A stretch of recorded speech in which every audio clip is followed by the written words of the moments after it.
जा रहा है, क्या कहेंगे जावेद के लिए? सबसे पहले तो कांग्रेस पार्टी के इस कार्य के उद्घाटन में भाई जावेद जी ने जो ये एक पहल की है, इनको बधाई देता हूँ। और यहाँ के नागरिकों को, बदरपुर बोलड़बंद के नागरिकों को, मीठापुर के नागरिकों को ये एक उम्मीद जगी है कि जो उनके किए हुए वादे थे और वो पूरे नहीं हो रहे हैं, उन वायदों को उजागर करने के लिए, उन वायदों को सोई हुई जो सरकारें हैं, जो सोए हुए चुनिंदे नुमाइंदे हैं, उन नुमाइंदों को जगाने के लिए यहाँ पर हम लोग बैठकर, यहाँ पर हमारे जो जावेद जी हैं वो बैठेंगे, निरंतर कार्य देखेंगे। हमारे यहाँ के ब्लॉक अध्यक्ष विशाल अवाना जी हैं, वो साथ मिलकर लोगों की जो मुश्किलें हैं उन्हें उजागर करने का काम करेंगे। और जो सोए जो झूठे किए हुए वादे हैं उनको भी हम लोग उनके जनप्रतिनिधियों तक ले जाने का काम करेंगे।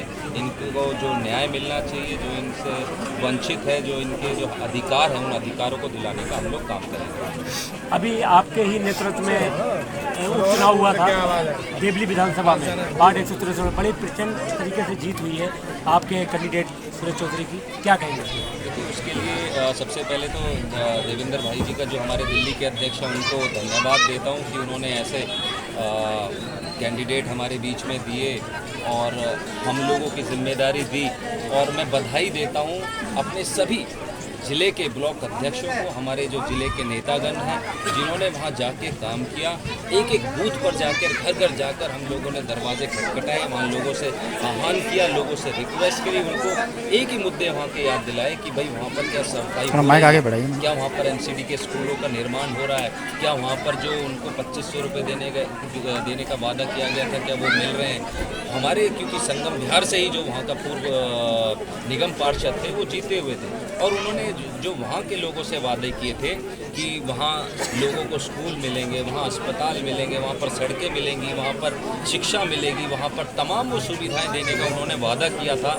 और ऐसे झूठे झूठे वादे किए गए थे कि लोग परेशान आ गए थे। और ये मैं बधाई देता हूँ संगम बिहार के वासियों को कि उन्होंने एक नगर निगम का जो जीता हुआ प्रत्याशी विधायक बन गया, और जो उसकी वजह से जो खाली हुई सीट वहाँ पर उसको भारी मतों से उसकी पार्टी को हराने का काम किया। ये संदेश दिया है कि वो ना केवल ना खुश है उनसे, बल्कि वो नापसंद करते हैं ऐसे व्यक्तियों को जिन्होंने झूठे वादे करके, झूठे लुहावने वादे करके उन लोगों से वोट हथियाने का काम किया, और उसके बाद लोगों की सेवा ना करके सिर्फ वहाँ के लोगों के, संगम बिहार के लोगों के बीच में एक टेरर फैलाने का काम करा, वहाँ पर सिर्फ एक दहशत फैलाने का काम किया है, और उन्होंने इससे ज़्यादा कुछ नहीं किया।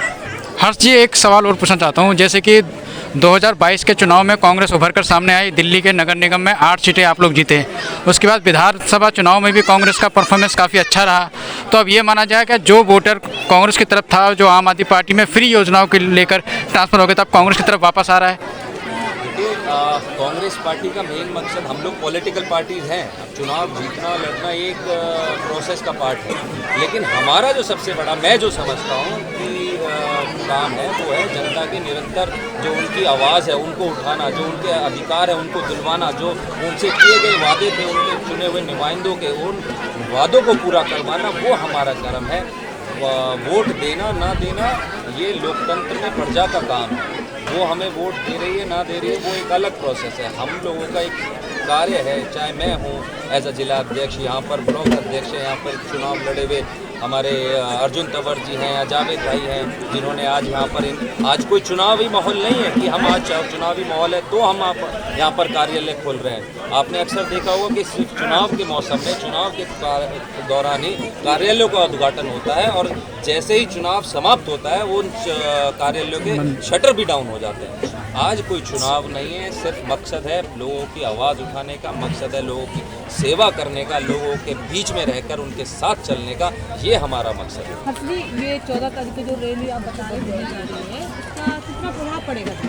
देखिए, प्रभाव इसका स्वाभाविक है। जब इसका नेतृत्व हमारे शीर्ष नेतृत्व, हमारे नेता माननीय राहुल गांधी जी कर रहे हो, देवेंद्र भाई जी की अगुवाई में ये सारे दिल्ली से ये कार्य चल रहा हो, तो तो जो मैं समझता हूँ मैसेज अभी से ही पूरे दिल्ली में तो चल ही रहा है, क्योंकि हम ब्लॉकों में जा जाकर मीटिंगें ले रहे हैं। अब आपके सामने है, ये ब्लॉक की मीटिंग है, जावेद भाई जी ने रखी है और हमारे ब्लॉक अध्यक्ष यहाँ हैं, उनकी उसमें एक हर एक ब्लॉक में इसी तरह की हमारी मीटिंगें हो रही हैं।